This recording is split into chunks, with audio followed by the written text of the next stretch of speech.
Hi, what's your name? Holly Ann. Holly Ann, where are you from? Here in Denver. Awesome, what's your question? My question is, for the tortellini and the pasta, if I were going to make a gluten-free tortellini, is that possible? And if so, what kind of doughs would you use? Yeah, absolutely, great question. So the type of dough that you really want to use is like, we could do it at Panzano's. We use rice flour. I love to mix that with a little bit of xanthan gum. Xanthan gum is made out of tapioca, and so as we all know, tapioca's got that bouncy kind of rubbery profile to it. And what that does is helps bind the flours together, and so it gives you that stretch. It doesn't give you the gluten stretch, but it's almost like an Asian noodle. So you can combine rice flours, xanthan gum, amaranth, all of those favorite gluten-free flours that you have, you're probably using right now. Add a little bit of also a spandex as well. A spandex is that is the property actually that has the tapioca base. And that's what creates the stretch that's for you. So combine it just like you normally would any other pasta. The only thing that's different is it breaks off just a little bit. As you roll it out, it has a tendency to break kind of like cookie dough. So roll it flat and don't worry about the edges that are going to be a little bit rough. But then cut it into your ribbon or even to your rounds if you're going to do the tortellini. And then just be a little bit more gentle with it, and it will make the same tortellini as I made today. Okay, thanks. Okay, thank you. Thanks. You bet. Hello. Hi, what's your name? I'm Jessica. Jessica, thanks for coming. Where are you from? I'm from milehigherorganics.com. Awesome, cool. So what's your question? My question is, what do you take into account when you select your ingredients for this dish, for example? Great question. So again, like I was saying, like the Italian ingredients, you want to use the best that you possibly can because you're using such simple ingredients, you really want them to be the best to speak for it. And I'm a proponent for organic, and so if you can get something that's organic, preferably free pesticide, your butternut squash will be one of those. And then also within season. Foods are usually best when they're within season, and that's usually how I select it, And also a trial and error. So there's different makers of different cheeses and things like that, and I want to make sure that I'm actually trying everything before I use it and put it all together. So that's how I do it. Okay. Do you have any other questions?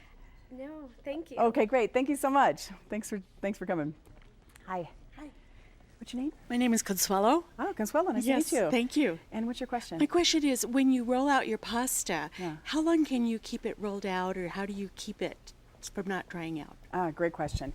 So when you roll your pasta out, if you notice when I did those little discs, I had to re-moisten some of those discs. So you have to work quickly. The only thing that you also can do in order to buy some time with your pasta is wet a towel, wring it out, have it moist, and then you can kind of lay a moist towel over the top. Or like you saw earlier, I had wrapped it with plastic wrap. That also is, the air is the enemy, and that's what dries your pasta out. So as long as you can kind of remove that or provide a moist environment, then you can buy some time. But otherwise, honestly, seconds. You have to move pretty quickly. Okay. Yeah, you're welcome. Thank you. Hi. I'm Bill. Bill, tell me, where are you from? Originally Washington, D.C. We love Washington. Do you? Yes. Oh, good. It's always exciting. House of Cards is my favorite. I haven't seen it yet. but Oh, I'm going you to. have to. It's so good. It's full of drama like me. I just wanted to come up and share the drink with Okay, you. absolutely. I wanted to know about your cooking school. Do you have cooking lessons? Absolutely. I thought you'd never ask. So yes, at Panzano's, we do at least once a month cooking class, if not twice a month. And my lovely assistant, Amy, that was here earlier, she does her pastry classes too. So I call you sweet people. For all you sweet people that want to learn sweet stuff, you can come in and take lessons from Amy. And because she does everything from wedding cakes to these fabulous truffles, you name it, she does it.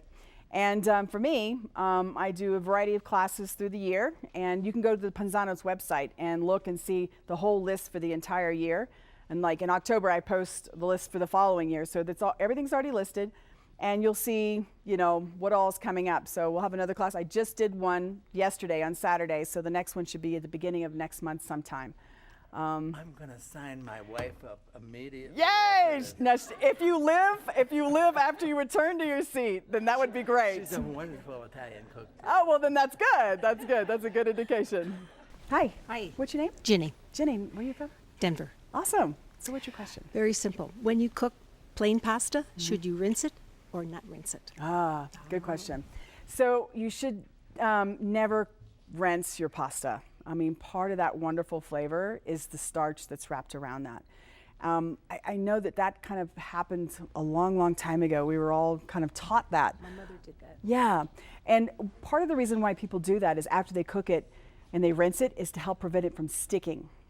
They're buying time to prevent it from sticking, but that starch is part of that wonderfulness of the pasta, and that helps your sauce adhere. And it also acts as a natural thickener to your sauces. And so I would never recommend rinsing it. If you are looking to eat the pasta later on and you don't want it to stick after you've dumped it into the colander, keep your pasta water and dip your pasta back into the water bath, or just take your nozzle and run a little hot water over it and it'll loosen up. It just depends. Or if you have your, let's say you have your tomato sauce and you're gonna cook it in there, just go ahead and dump it in there, even this big solid lump. Once it gets into the sauce, it's gonna loosen up. But yeah, definitely I encourage you not to rinse the starch off. All right, thanks. Okay, you bet, thank you. Hi, What's your name? Irene. Irene, thanks for coming. Oh, thank you. Where are you from? Broomfield. Yay, Broomfield, way north. Way You're from north, north. What's your question? I love Italian food, Awesome. but how about breakfast? Yeah. What's an inspirational thing to make for breakfast or That's- even a brunch dish? That's kind of like Italian influence? Yes. Oh, good question.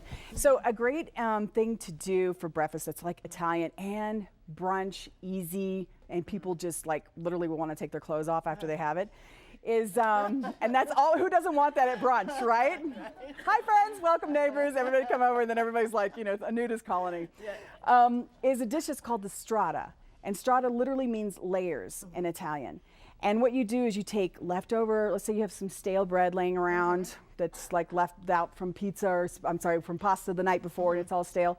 Slice it thinly, and if you have like a little baking dish, if you have those individual quiche dishes, or if you have a little, even just like a casserole dish, you could do one solid one and everybody can kind of get a piece out of there. But you layer this, you do a little slice of bread and grate, say, some provolone and some fontina or whatever pizza cheese that you love, or soft cheese that you love, and sprinkle a little bit down at the bottom, little prosciutto, because a little bit goes a long way. Shaved prosciutto, and you tear it up in little pieces and put that down. Some green scallions, and then layer it again. Another piece of thin bread, thinner than sandwich bread if you can slice it. Another layer of thin bread, and even some, a little bit of feta cheese also. It's a nice little briny saltiness to it. You layer it about 3 different layers. Imagine this in a casserole dish. And then you bake it, 350 degrees for maybe 20 minutes. And all those cheeses, oh, I'm sorry, one little step, custard. You have to make a custard like you're doing for a quiche, and you pour that all over the top. And so that bread soaks up all of that custard, okay? And then the custard sets. And so once everything bakes, the prosciutto blooms inside, the cheese melts, then the custard sets.